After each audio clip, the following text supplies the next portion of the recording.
17 मई 2025 को एक लड़का और लड़की की शादी होती है। धूमधाम से परिवार के लोग, रिश्तेदार, आसपास के सभी लोग उसमें शामिल होते हैं।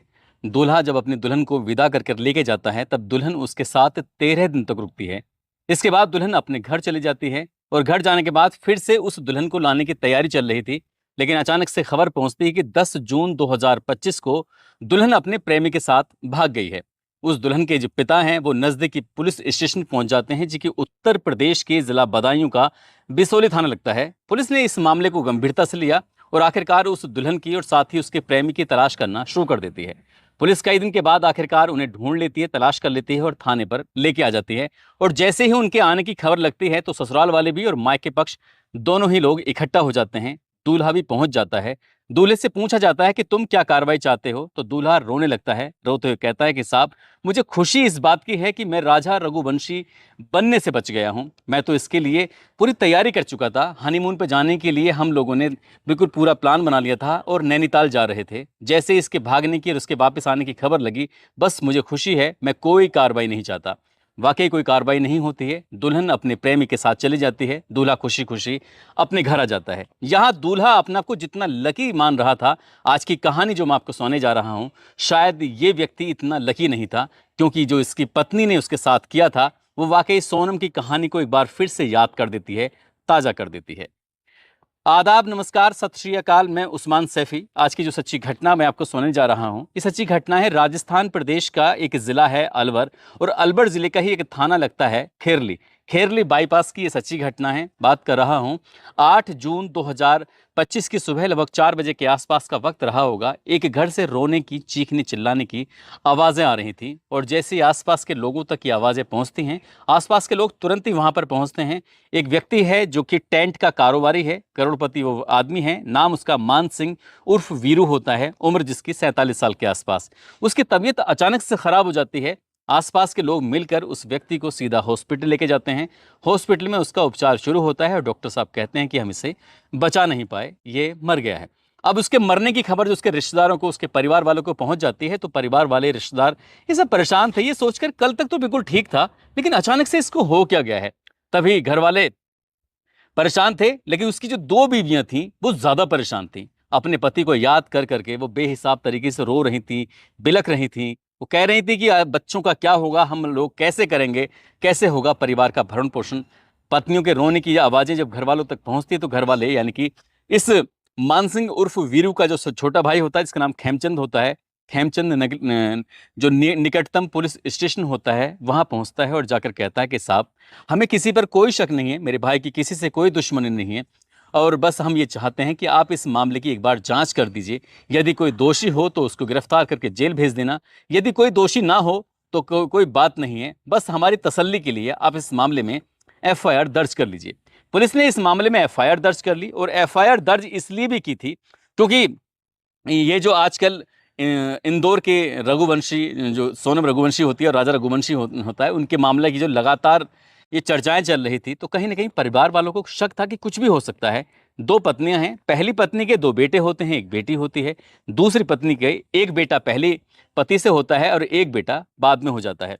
अब किसी पर इस तरह का आरोप तो लगाया नहीं गया था, लेकिन पुलिस को एक जब सूचना दी जाती है तो पुलिस इस मामले की जांच पड़ताल में जुट जाती है। पुलिस ने, जो कि एसएचओ होते हैं धीरेन्द्र सिंह गुज्जर, आईजी और एसएसपी के आदेश अनुसार एक टीम गठित की जाती है। टीम मामले की जांच पड़ताल करना शुरू कर देती है। लगभग 150 से ज़्यादा सीसीटीवी कैमरे खंगाले जाते हैं। साथ ही इनसे जुड़े हुए जितने भी लोग थे, चाहे दोस्त हैं या दुश्मन की श्रेणी में हैं, सभी से बारी बारी से पूछताछ की जा रही थी। ऐसे कम से कम 100 से ज़्यादा लोगों की सूची थी जिनसे बातचीत की जाती है। साथ ही दोनों पत्नियों सहित परिवार के कई लोगों के नंबरों की डिटेल निकाली गई कि इनसे किस किस से बातें करते हैं, क्या है, ताकि कोई ना कोई कुछ ना कुछ क्लू मिल सके। आखिरकार जो भाई को शक था, जो खेमचंद, उसने एफआईआर दर्ज कराई थी, उसके भाई का दांत टूटा हुआ था, और दांत टूटने से ही कहीं ना कहीं उसको शक हो जाता है कि भाई के साथ कुछ अनहोनी हुई है, कुछ ज्यादा ही गलत हुआ है। पुलिस इस मामले की जांच पड़ताल कर रही थी। 1-2 दिन बीत जाता है, आखिरकार सीडीआर की रिपोर्ट आ जाती है, और रिपोर्ट से पता चलता है कि जो दूसरी पत्नी है, जिसका नाम अनीता है, दरअसल वो एक व्यक्ति जो कि कचोरी वाला है, कचोरी लगाकर अपना परिवार का भरण पोषण करता है, एक तरह से मजदूरी ही मानिए। नाम उसका काशीराम उर्फ काशी होता है, जो कि सूर्यनगर का निवासी होता है। बहुत सारी बातें हो रही थी, और ये बातें थोड़े बहुत दिनों से नहीं, लगभग 4 साल से लगातार ऐसी बात कर रहे थे जैसे मियाँ और बीबी करते हैं। अब यहाँ पर इन दोनों के बीच में शक पैदा हो जाता है। पुलिस दूसरी पत्नी यानी कि अनीता को हिरासत में लेती है, उससे बातचीत करती है, पूछताछ करती है कि उस कचौरी वाले से तुम्हारा क्या रिलेशन है। तो वो बताती है कि मेरी एक परचून की दुकान है, अच्छी दुकान है, और वहाँ पर वो ख़रीदारी करने के लिए आता है। जो भी कचौरी वगैरह का सामान होता है वो मेरे यहाँ से लेके जाता है और उससे उधार खाते वगैरह सब चलता रहता है। तब पुलिस उससे पूछती है कि बाकी सब ग्राहकों से भी ऐसी बातें करती हो या सिर्फ इसी ग्राहक से ऐसी बातें करती हो।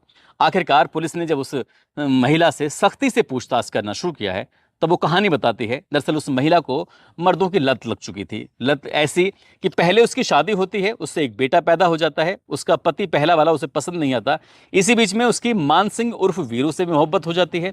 मान सिंह उर्फ वीरू से प्यार होता है, शादी कर लेती है। शादी के बाद उसको एक बेटा पैदा हो जाता है और ये प्यार ज्यादा दिन तक चल नहीं पाता, फिर कचौरी वाले से प्यार हो जाता है, यानी कि तीसरा व्यक्ति उसको उसकी जिंदगी में आ जाता है। दोनों प्यार मोहब्बत दोस्ती ये सब चीजें होने के साथ साथ अवैध संबंध भी स्थापित हो जाया करते।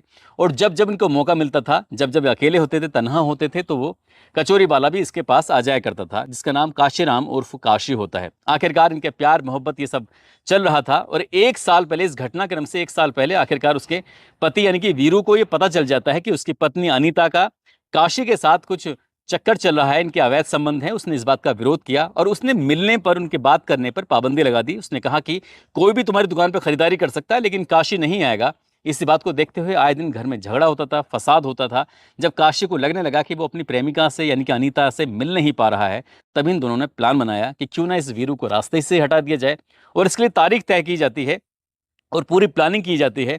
प्लानिंग कुछ इस तरह से होती है कि भविष्य में ये कभी पकड़े नहीं जाएंगे और सटीक प्लानिंग के साथ आखिरकार वो तारीख आती है 7-8 जून 2025 की वो रात थी। जैसे ही ये वीरू अपनी पत्नी के साथ कमरे में सोने के लिए चला जाता है तो इसने मेन दरवाज़ा, एक पहली पत्नी अलग रहती थी, दूसरी पत्नी अलग दूसरे घर में रहती थी। अब ये जब दूसरी पत्नी के साथ है 7-8 जून 2025 की उस रात में दरवाज़ा खुला हुआ था। अब यहाँ पे प्रेमी अपने साथ 4 किलर्स को लेके आता है जिनको उसने 2 लाख रुपए की रकम दी हुई थी कि आज एक आदमी को निपटाना है। आराम से बैठ के तसल्ली से शराब पीते हैं। शराब पीने के बाद फिर वो कत्ल करते हैं। अब यहाँ कत्ल करने में जो वीरू का कत्ल होता है उसमें काशी की भी पूरी भूमिका थी और उसकी जो प्रेमिका यानी कि मरने वाले की जो पत्नी है अनीता, उसकी भूमिका होती है। वो हाथ पैर पकड़ते हैं, उसके बाद फिर तकिए से और तौलिए का रस्सा बना के गला घोंटा जाता है। और इसी बीच में जब वो अपने बचाने की कोशिश कर रहा था तो इसी बीच बचा में जब उसको घूंसा मारा जाता है तो उसका दांत टूट जाता है। यहीं से मरने वाले के भाई खेमचंद को शक होता है और वो पुलिस में एफआईआर दर्ज कराता है। पुलिस मामले की जांच करके आखिरकार दूसरी पत्नी को गिरफ्तार करती है, उसके प्रेमी को भी गिरफ्तार करती है और प्रेमी के साथ जो 4 और लोग थे उनमें से एक तो इस खबर के पढ़े जाने तक गिरफ्तार कर लिया जाता है, बाकी अन्य की भी तलाश शुरू हो जाती है। और जैसे इस घटनाक्रम का खुलासा 15 जून 2025 को होता है, अगले दिन अखबारों के माध्यम से लोगों को पता चलता है तो वही कहानी याद आने लगती है मध्य प्रदेश के इंदौर शहर की। सोनम रघुवंशी किस तरह से अपने पति को लेकर लगभग 2200 किलोमीटर दूर शिलोंग जाती है और वहां अपने प्रेमी के 3 दोस्तों के साथ मिलकर अपने ही पति का कत्ल करा देती है। और इस बात की कहानी आज पूरी दुनिया जान रही है। और जब जब पतियों को मारने की कहानी सामने आती है तभी लोग चर्चाएं करना शुरू कर देते हैं। दोस्तों, इस पूरे घटनाक्रम को सुनाने का उद्देश्य किसी को परेशान करना नहीं है, किसी का दिल दुखाना नहीं है, बल्कि आपको जागरूक करना है, आपको सचेत करना है। आप जहां भी रहें अपना ख्याल रखें, सुरक्षित रहें। जय हिंद, जय भारत।